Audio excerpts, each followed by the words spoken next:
Coming up on show 728, it turns out the Model Y has a rather clever solution to frozen autopilot. Stick around, I'll tell you more. Plus LG Chem on what they're doing with their battery factories in the US. With coronavirus actually could, well, mean a good thing for the environment, actually to do with legislation, but we'll get onto that in a moment. And the $200,000 EV that comes with its own driving instructor. Well, good morning, good afternoon, or good evening, wherever you're listening around the world. Welcome to EV News Daily, the edition for Wednesday, 25th of March. My name is Martyn Lee, and I go through every EV story so you don't have to. Well, thank you as always to myev.com for helping make the show in the USA. If you are maybe not right now going to be selling an EV, maybe not this week, but you know, when all of this is over, that's going to be on your mind, and you think, right, I'm either selling or I'm buying, and I'm going to be doing this. I want this car in my driveway, or just maybe right now you're going to be doing the research. It's a dedicated EV marketplace, and you can find out why millions of people are switching to electric cars. Welcome to a new Patreon producer. I did think during this time, I wonder what people will do with their finances. I mean, things are certainly going through an uncertain phase, but it's always amazing to have new Patreon producers coming through. Peter joined up today. Peter, well, I would say Peter BØDKER, but the O in his name has a forward slash through the middle of it. Is that Swedish, Peter? Or Danish? Would I say BØDKER? Or BJÖDKER? Peter, however I've messed up your name, thank you for being a Patreon supporter and making this show happen. Well, we'll kick off with a story about LG Chem's battery facilities in the USA and Michigan, actually. The Korean battery makers based in the US are temporarily reducing factory operations. Upon the stay-at-home order of the Michigan state government issued on Tuesday, LG Chem and Samsung SDI have nearly closed their EV battery factories there. Reports the Korea Herald newspaper today. The places that I do my research for to bring you stories on this podcast. So LG Chem has limited their battery production, the battery cell production for EVs, with limited staff in Holland as well. Samsung SDI has a battery pack plant in Auburn Hills, and they've temporarily suspended operations, and local employees have been ordered to stay at home as the state order is valid for 3 weeks. Both battery plants are expected to shut down for the next 3 weeks. Meanwhile, the company's battery factories in Poland and Hungary actually continue as normal. For now, many businesses around the world are being affected by this, and although many will continue, and I'm very fortunate, I work in, for all the work that I do, not just EV News Daily, but for all the work that I do, I work in, I guess if you want to use the phrase, content creation. But for me, actually, I'm super busy making podcasts for other people. I've said this before, what I do outside of EV News Daily is to make podcasts for racing and automotive, and in that kind of world of cars and bikes and things. I've never been busier.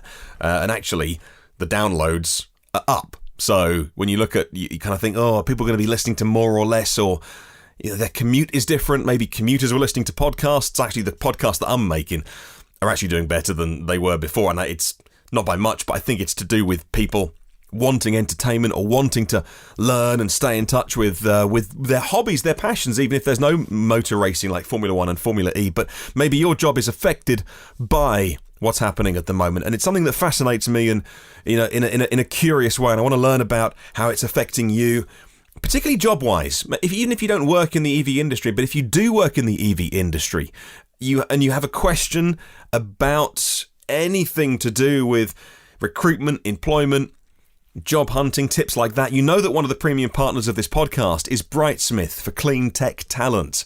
And the people behind that have worked in recruitment for years. They're highly experienced, and so I'm trying to persuade them to come onto the podcast, hopefully this weekend actually, and answer your questions around what's happening. It could be to do with being furloughed, could be to do with finding a new job, could be to make sure that your resume, your CV is in tip-top shape. It could be hints and tips on how to go through an interview process, because people are still hiring over the next 3 months. Like, jobs are not on hold, so companies still need people to come on board, but maybe you'll be onboarded with video interviews, and maybe that's a new thing for you. How do you come across best? Have you got any questions about this? Please email me, hello@evnewsdaily.com. If you've got any questions around recruitment and all those kind of things to do with the current virus situation. I'm going to try and get a special show on the air on Saturday in super quick time to address certainly your worries, your concerns, what's on your mind to do with jobs and coronavirus. And I'll get the guys from Brightsmith on, and the team there can answer your questions if I can get everyone in one place before Saturday. Please do send in your questions around all of that area at hello@evnewsdaily.com. Well, action on climate change in Washington, D.C. happens in tiny arcane steps, says the website Quartz, pointing out that the crisis can actually result in a moonshot piece of lawmaking which benefits the environment as Congress tries to resuscitate the economy. The bills that follow, and we should be getting in the next few hours at least some concrete news on decision making in the US, the bills that follow could have the potential to include big climate changing legislation since the passage, well, the first one really since the passage of the American Recovery and Reinvestment Act in 2009. Democrats in the Senate so far have been holding up a public health and disaster relief bill. This week, they're demanding accountability for where the money goes, not arguing how much money there is, but actually, how are companies going to be accountable for the money that's dished out? Democrats are calling for attaching conditions to any bailout. So, a greenhouse gas emission reduction, for instance, from airlines. So if they're going to bail out airlines, what are they going to do to make sure that they spend the money wisely and helping the environment? Quartz also explains how it worked last time. Starting in 2008, GM and Chrysler took about $80 billion from the US Treasury before declaring bankruptcy eventually and restructuring completely. The Obama administration used the moment to curb industry emissions across the automotive industry, implementing stricter new fuel efficiency standards. By 2025, the 54.5 miles per gallon standard that's roughly going to halve the emissions from cars and light trucks. Airlines and cruise lines that go cap in hand to the US government could well be next. If they do get bailed out, expect to see conditions attached to say, okay, here's the money, but this is what you've got to do for it. From Climate Change News website, an automotive company, for instance, could be bailed out on the condition that it accelerates the move to electrification. Certainly in the EU, any stimulus packages where automotive companies are helped out, it could be that when the immediate crisis has passed, they end up having to make some promises to have more EVs on the road. Transport and Environment has been urging EU governments to make any financial aid to airlines conditional on those carriers actually paying taxes and starting to use low-carbon fuels when coronavirus is over. While stabilisation packages might not immediately assist the clean energy transition, it might not be that there's any stimulation packages, there's no money to build a wind turbine, for instance. I don't think we're going to see that. I don't think tomorrow on the podcast I'll be saying that a bill was passed and there's loads of money going towards solar panels. I don't think that'll happen. The extraordinary scale of the response by governments and central banks is setting a precedent for similar measures to be rolled out, as we saw 10 years ago, to tackle the forthcoming climate crisis. Let's move on to our lead story today. Tesla Model Y has a radar heater to solve autopilot problems. This is someone on Twitter who is able to look into the source code of Tesla, someone who goes by the name of Green the Only. And he tweeted just now, "This just in, Model Y has a radar heater outlined on wiring diagrams." Yeah, as I said, this is the kind of person who can delve into the wiring diagrams of a Tesla Model Y and know what he's looking at. I would have no idea. An interesting quick sidebar, if I may. Someone by the name of Johannes Borosson replied to him and said, I presume it's a him, I don't know, Green the Only. To them, I should say, him or her. "Can you tell me if the Model Y has the new wiring loom?" Or the 100-metre wiring, I presume that is. And Green the Only says, it does not. Remember a couple of years ago, Tesla did a patent application for some revolutionary new wiring loom that was much shorter than the Model 3, and then everyone said, well, the Model Y is basically a slightly bigger Model 3, right? And that all got quite sort of forgotten about. I was really curious about, well, actually, is the new wiring loom in the Model Y as it was meant to be, like 2 years ago, right? No, according to at least this tweet. That's not definitive. I've not exactly had a look myself. Well, let's get back to the story about the radar having a heater, because that solves autopilot issues in countries and in climates where it's going to get icy and snowy and full of gunk.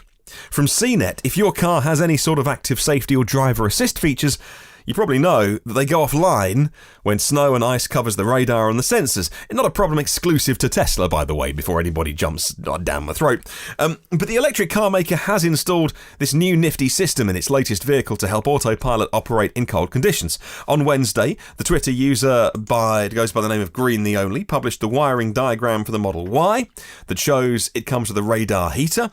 With the heat sent to the radar unit, it should help autopilot operate even if the rest of the Model Y is totally caked in snow or ice. I'll pop a link to CNET in the show notes if you want to read more. It's something that other car makers, yes, they have been doing. It's one of those things that actually the move to LED lights in EVs, because the halogen lights are thirsty for power.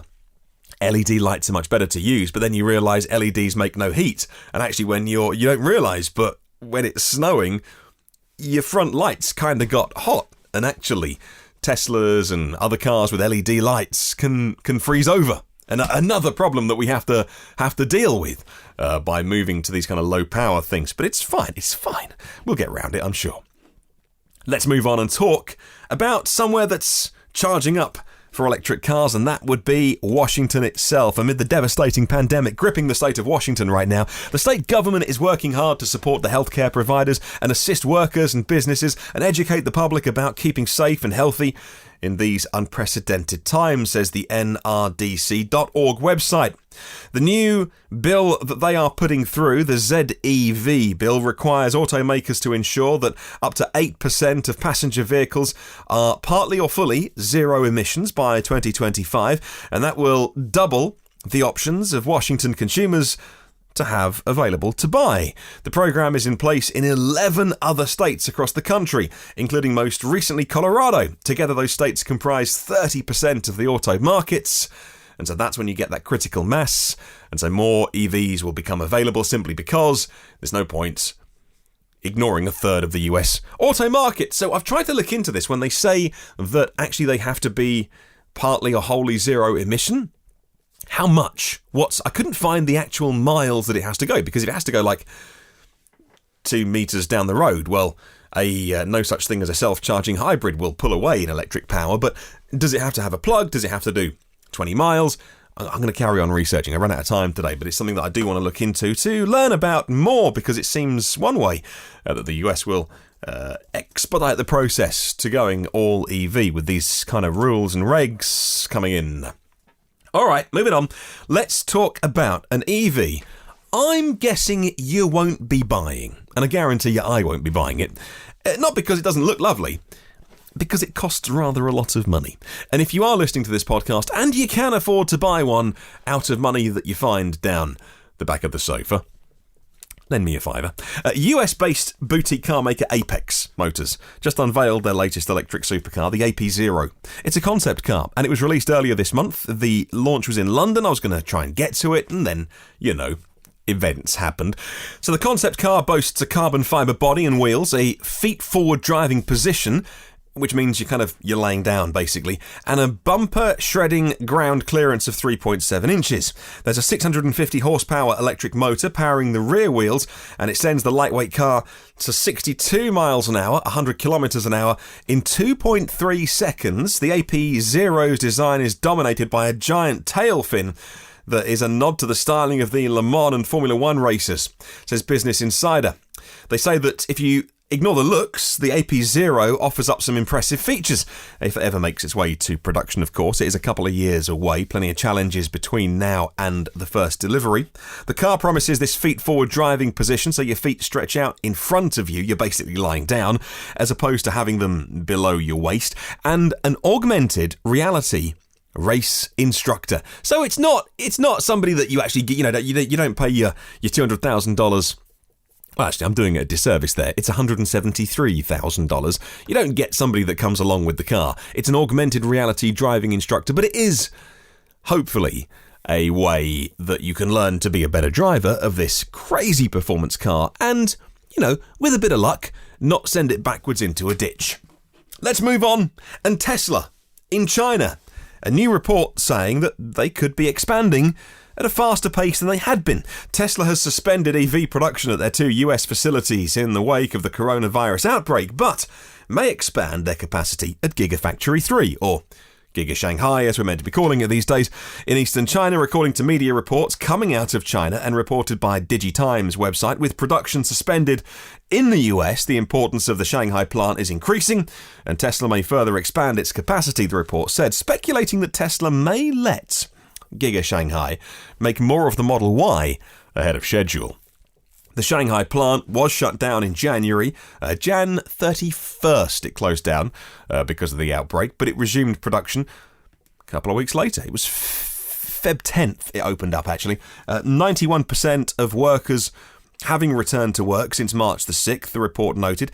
Gigafactory Shanghai turned out 2,625 Model 3s back in January, and its weekly capacity has been hiked to more than 3,000 cars at present. Of course, February was down because of coronavirus.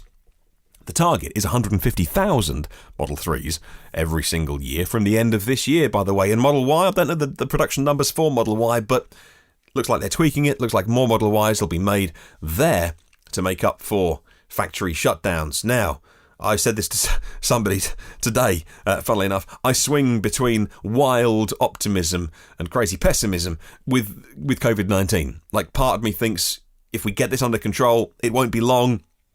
I love to read those news reports that are optimistic. Gives me hope. Makes me think that the businesses that are struggling will survive. Like I say, touch wood, very fortunate that I work in a bit of a business where that's kind of almost doing better. Bizarrely, silver linings. But then the pessimistic side, you look at countries that have got great healthcare systems, like Italy and Spain. And you think, bad news coming out of those countries. And how long it'll last for, I don't know. So maybe these car makers will be shifting attention to China, which does seem to have a grip of this thing in order to keep production going. Let's talk batteries, actually. Now, a story that you probably won't find anywhere else. But battery testing is a really, really interesting thing. Like streamlining battery performance. But how is it done? Like, the car makers, do they do that themselves? There's a company called, well, I think they're called MAHLE, M-A-H-L-E. Would I say MAHLE? MAHLE Powertrain has got themselves a new, completely dedicated facility that purely tests battery modules. And that's as a response to the growing time and cost pressures that the actual car makers themselves are seeking to develop the latest generation electric cars, but don't have this capacity to do all the testing, says Renewable Energy magazine. The battery pack assembly and testing facility, what it does, it enables testing under simulated conditions, like drive cycle conditions.